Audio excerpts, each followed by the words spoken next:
Oke, kembali lagi di channel saya. Makasih buat kalian yang sudah mengklik video ini. Kali ini ada pernyataan terbaru dari M. Kodari ya. Nah, tentang Pilgub di DKI Jakarta yang Golkar dan Kim akan mengusung Ridwan Kamil ya kan untuk maju. Dan menurut M. Kodari, Anies dan Ahok bisa kehilangan kesempatan karena parpol-parpol lain bakal mendukung Ridwan Kamil dan Kim ya kan. Ya menurut M. Kodari, Ridwan Kamil akan menghadapi kota kosong ya kan. Kecuali Anies dan Pak Ahok bergabung, tapi itu menurut M. Kodari cukup berat karena sistem atau ideologi mereka itu berbeda sekali. Kita lihat ya video lengkapnya bagaimana. Sebelum kita ke video, bantu subscribe buat yang saya belum subscribe. Tidak tunggu lama, kita ke video langsung, let's go. Ada beberapa pihak dan juga netizen yang mengatakan bahwasanya ribuan massa kader dan juga simpatisan PDIP yang kemarin mengundurkan diri dan menyerahkan kartu KTA yang ada di Kabupaten Subang itu kemarin adalah massa bayaran. Serius kau? Tanggung jawab kau ngomong itu? Ini penistaan bagi masyarakat Subang dan sekitarnya. Ya. Setauku masyarakat di Subang dan juga sekitarnya itu tidak bisa dibeli dengan apapun. Hati-hati kalau ngomong, enak aja kalian ngomong masa bayaran. Emang demo-demo pilpres kemarin dibayar 50.000, dimakan korlap 20, dikasih 30.000 sama yang ikut demo. Nggak begitu ya, nggak begitu. Gimana kartu anggota kemarin itu? Sudah didata siapa-siapa orangnya? Dipastikan mereka nggak akan kembali ke kandang banteng. Ya, kan ya, karena gimana pun juga ya mereka itu adalah loyalisnya Marwar Sirait. Dan ku bilang sama kalian, yang namanya perjuangan kadangkala memang tidak dihargai. Demikian juga Bang Ara ya, Bang Ara dia tidak dihargai di PDIP lagi. Demikian juga loyalisnya juga pengikutnya. Untuk apa lagi mereka di dalam kalau Bang Ara sebagai pimpinannya tidak di dalam lagi? Iya, kenapa tidak dihargai? Ya kemarin insiden waktu Bang Ara tidak jadi ya, tidak jadi mendapatkan kursi menteri, padahal seharusnya dia layak. Ya, kejadiannya udah lama kali itu, tahun 2014 ya, bisa dikatakan 10 tahun yang lalu ya. Tapi selama 9 tahun Bang Ara mempertahankan dirinya walaupun tertekan batin. Ya, itu dia. Oleh karena politik dinasti di dalam PDIP sendiri yang mengharuskan dia untuk keluar dari partai yang lama dan masuk kepada partai yang baru. Ya, jadi ku bilang sebetulnya aku berani bilang bahwasanya PDIP beserta Megawati Ibu Ketum itu berhutang banyak, hutang besar sama yang namanya Marwar Sirait. Bung Barbelak, asal nyablak aja kau. Dari mana kau dapat datanya? Jadi begini, ini kurunut dulu dari awal-awal ya. Jadi ya ini ada sangkut pautnya antara Megawati dengan Bapak Sabam Sirait yang tidak lain dan tak bukan adalah orang tua kandung atau bapak kandung dari Bang Marwar Sirait ya, yang merupakan bisa dikatakan seorang pendiri Partai PDI Perjuangan juga. Jadi dulu kan sebelum Orde Baru di Indonesia itu ada beberapa partai yang cukup besar ya, PNI, Parkindo, Partai Katolik, Murba dan juga beberapa partai lainnya. Nah, semenjak tahun 1973 ada rencana pemerintah untuk ya melebur mereka menjadi satu. Karena apa? Karena mereka bisa dikatakan ya kerepotan lah ya menghadapi para organisator-organisator dan juga para tokoh-tokoh politik pada saat itu. Ya, dengan campur tangan pemerintah saat itu, maka pemerintah membentuk 3 partai saja. Yang pertama Golkar, sudah pasti itu adalah pemerintah sendiri. Setelah itu ada partai P3, Partai Persatuan Pembangunan. Di situ partai-partai yang bernuansa Islam, bernafaskan Islam itu masuk ke situ, ya. Dan partai-partai nasionalis dan juga partai-partai yang bernafaskan Kristen itu masuk dilebur menjadi PDI. Jadi seperti Parkindo, Murba, setelah itu PNI dan juga Partai Katolik itu masuk ke dalam PDI. Ya, waktu itu belum Perjuangan, masih PDI. Tahun 1973. Nah, seiring berjalannya waktu, Bapak Sabam Sirait ini berinisiatif untuk mengajak, ya mungkin bukan Bapak Sabam sendiri, tapi ada beberapa orang juga berinisiatif untuk mengajak Megawati Soekarno Putri berkiprah di dunia politik, ya. Jadi mungkin dengan beberapa tawaran, sekali, 2 kali, 3 kali atau beberapa kali sempat ditolak oleh Megawati. Tapi oleh karena memang Bapak Sabam meyakinkan dengan kuat bahwasanya Ibu Megawati saat itu mampu, sanggup, ya, untuk masuk ke dunia politik. Nah, bergabunglah Ibu Megawati Soekarno Putri di dalam percaturan politik Indonesia dan berhasil menjadi anggota dewan, kalau nggak salah itu periode tahun 1993 kalau tidak salah, ya. Ternyata beberapa saudara-saudaranya mengikuti jejak dari Megawati Soekarno Putri seperti Rahmawati dan juga Sukmawati. Nah, waktu itu Ibu Megawati terpilihlah menjadi Ketua Umum PDI, ya.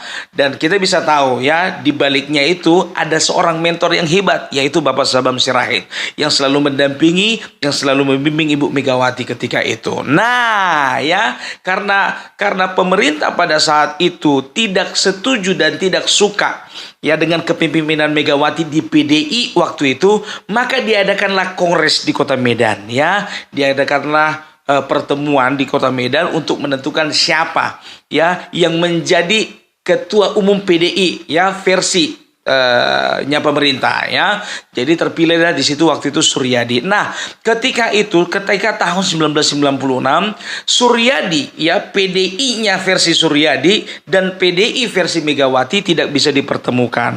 Dan pada saat tahun 1996 PDI Suryadi berencana untuk merebut kantor, ya, kantor PDI yang pada saat itu masih diduduki oleh PDI-nya versi Megawati, ya. Setelah itu pecahlah konflik yang bisa dikatakan termasuk salah satu konflik yang paling besar waktu itu, ya. Dan ternyata, ya, Megawati bersama dengan Sabam Sirait dan juga beberapa orang lainnya akhirnya meninggalkan PDI dan mereka membentuk sebuah partai baru, ya, dengan menambahkan perjuangan di belakang PDI-nya, PDI Perjuangan. Nah, pada saat itu, ya, orang-orang yang mendirikan partai PDI Perjuangan itu bukan cuma Megawati sendiri, ya, ada Eros Jarot, ada Kwi Kian Gi, ada juga Bapak Sabam Sirait yang bisa dikatakan yang mementori dari awal Ibu Megawati, ya. Dan terciptalah partai PDI Perjuangan pada tahun 1999. Dan ketika masuk pemilihan dan sangat luar biasa saat itu mendapatkan 33% kursi. Oleh karena apa? Karena masyarakat pada saat itu menaruh pengharapan kepada semangat reformasi yang ada pada partai PDI Perjuangan ini. Karena pada saat itu ada beberapa partai, ya, termasuk PAN yang juga bisa dikatakan ikut andil di dalam reformasi. Ada, kalau nggak salah juga ada waktu itu PRD, ya, Partai Rakyat Demokratik, ya, yang kalau tidak salah diketuai oleh Budiman Sujatmiko waktu itu, ya. Dia pendirinya kalau tidak salah. Nah, ya, setelah tahun 99 mereka mendapatkan kursi 33% karena apa? Mereka mendapatkan kepercayaan masyarakat bahwasanya semangat reformasi yang mereka perjuangkan itu mampu membawa perubahan kepada bangsa yang lebih baik lagi, ya. Nah, pada tahun 99 meskipun PDIP mendapatkan suara 33% di parlemen, tapi mereka tidak berhasil mengusung Megawati untuk menjadi presiden, ya. Karena apa? Karena ternyata ada poros tengah yang diciptakan oleh Amin Rais dan partai-partai Islam lainnya itu bersatu karena waktu itu bukan rakyat yang pilih ya, karena waktu itu adalah anggota DPR MPR yang memilih. Jadi bersatu untuk memilih Kiai Haji Abdurrahman Wahid sebagai presiden. Disahkanlah Presiden Presiden Abdurrahman Wahid menjadi presiden Indonesia yang keempat. Ya, nah hingga satu ketika terjadilah pelengseran yang dilakukan oleh beberapa orang DPR untuk menggantikan Kiai Haji Abdurrahman Wahid untuk menghentikannya sebagai seorang presiden. Nah digantikan oleh Ibu Megawati. Ya, jadi selama 2 tahun pemerintahan semenjak tahun berapa ya? Tahun 2001 sampai 2004 ya kalau tidak salah, entah 2001 entah 2002 ya, sampai 2004 ternyata Megawati menuai ketidakpuasan baik dari pemerintahan baik juga dari masyarakat ya, sehingga tahun 2004 ya waktu itu dia bertarung bersama dengan beberapa calon lainnya. Ternyata pertarungan itu kalah ya, di dalam pertarungan itu kalah, dan rakyat pada saat itu lebih percaya dan menaruh harapannya kepada SBY yang mendirikan partai Demokrat pada saat itu ya, dengan perolehan suara yang lebih tinggi. Bisa dikatakan waktu itu posisi nomor 1 Demokrat, nomor 2 Golkar, dan nomor 3 itu adalah PDIP ya. Jadi bisa dikatakan tahun 1999 memang betul PDIP pernah menjadi pemenang, tapi kalah. Ya, oleh karena apa? Oleh karena ketidakpuasan masyarakat ya, karena tidak ada tokoh yang bisa menjadi tumpuan masyarakat untuk membawa Indonesia ini lebih baik lagi. Ya, 2004 seperti kita ketahui ya, PDIP waktu itu menjadi partai oposisi.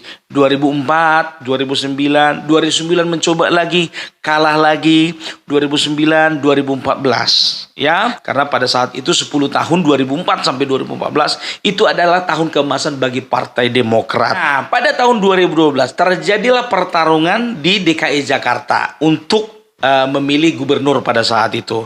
Nah, pada saat itu beberapa partai termasuk PDIP sendiri mencari tokoh-tokoh yang bisa dijual dalam tanda kutip. Dapatlah mereka waktu itu sosok Joko Widodo yang menjadi pusat perhatian dunia. Karena apa? Karena saat itu Joko Widodo itu menjadi wali kota terbaik nomor 3 di dunia.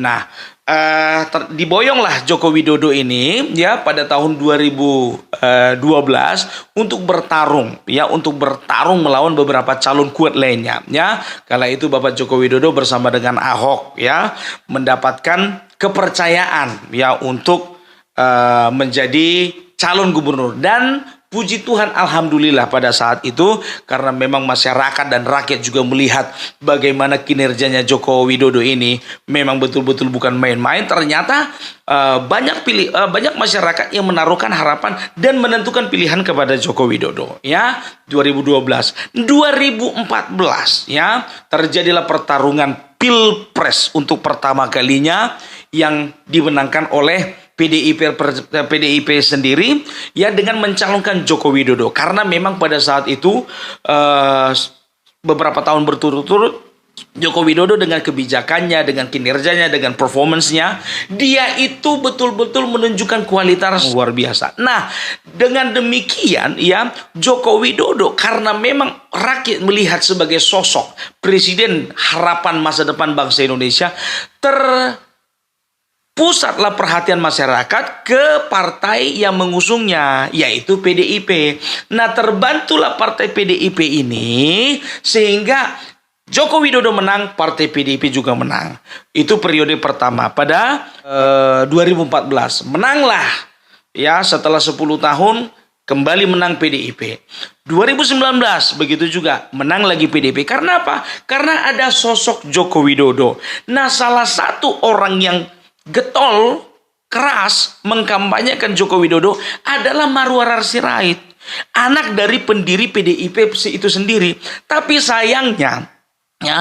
sayangnya ketika dia akan diangkat, udah otomatis dong Bapak Joko Widodo sekelas presiden seperti itu mengerti ya sejarah PDIP, mengerti siapa menjadi pendiri PDIP, mengerti ya siapa-siapa orang yang bisa dikatakan loyal. Karena apa? Karena beberapa pendiri PDIP sendiri pun juga saat itu berseberangan, seperti Kwi Kian Gi bertarung dengan Presiden Jokowi waktu itu, dia berada di pihaknya Prabowo Subianto. Dan juga kalau nggak salah waktu itu ada Eros Jarot ya, dia mendirikan partai yang baru ya. Nah, itu dia.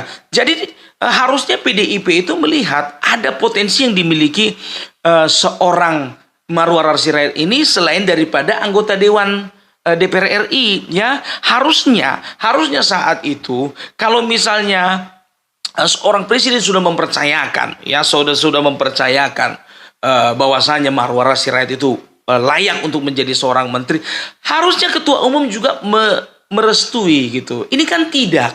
Kita bisa lihat, bisa dengarkan sendiri di podcast-podcastnya ya, bahwasanya Marwarar sendiri tidak direstui ya, dan tidak ada dikomunikasikan. Ia bilang iya, enggak bilang enggak ya. Tapi pada intinya Joko Widodo menyampaikan bahwasanya pada saat itu ada orang-orang, ada pihak-pihak yang tidak menginginkan Anda untuk menjadi menteri ya. Jadi bisa dikatakan 2014 sampai sekarang itu loh. Itu berarti ada rentang waktu sekitar 9 tahun. Kemarin tahun 2023 ya menyatakan diri mundur dari PDIP ya. Kalau bisa dikatakan dia mempertaruhkan sesuatu yang besar. Yang pertama dia mempertaruhkan nama besar ayahnya. Yang kedua dia mempertaruhkan popularitasnya di DPR RI. Yang ketiga dia mempertaruhkan loyalitasnya ya. Dia harus rela ya terhadap teman-temannya, dipertanyakan loyalitas dia kepada partai. Tapi dia tidak pikirkan semua itu. Dia berjuang bersama dengan Joko Widodo, berjuang bersama Bapak Prabowo, dan akhirnya apa? Akhirnya puji Tuhan alhamdulillah Bapak Prabowo menang ya. Jadi kalau bisa dikatakan ya, Marwarar bukan pengkhianat, bukan. Marwarar bukan kacang lupa kulitnya. Justru yang lupa kacang kulitnya itu adalah ketua umum sendiri. Karena apa? Harusnya dia berpikir bahwasanya kalau karena Sabam Sirait aku bisa seperti ini, harusnya sudah selayaknya aku memberikan tempat yang istimewa kepada anaknya Marwarar Sirait. Tapi itu tidak dilakukan. Tapi kenapa dia memperlakukan anak-anaknya sendiri istimewa sampai menjadi ketua DPR? Dan itu yang hanya nampak di permukaan gitu loh ya. Jadi aku paling tidak setuju ketika mereka teriak-teriak politik dinasti, sementara mereka adalah pelakunya terlebih dahulu.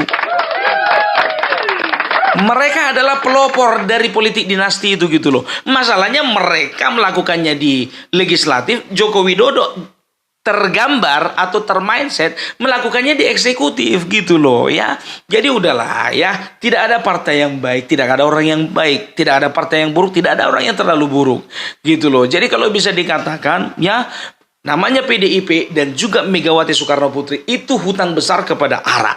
Hutang besar kepada ARA karena apa? Karena beliau adalah anak dari salah satu pendiri nomor 1 yang sampai matinya pun tetap setia kepada PDI Perjuangan.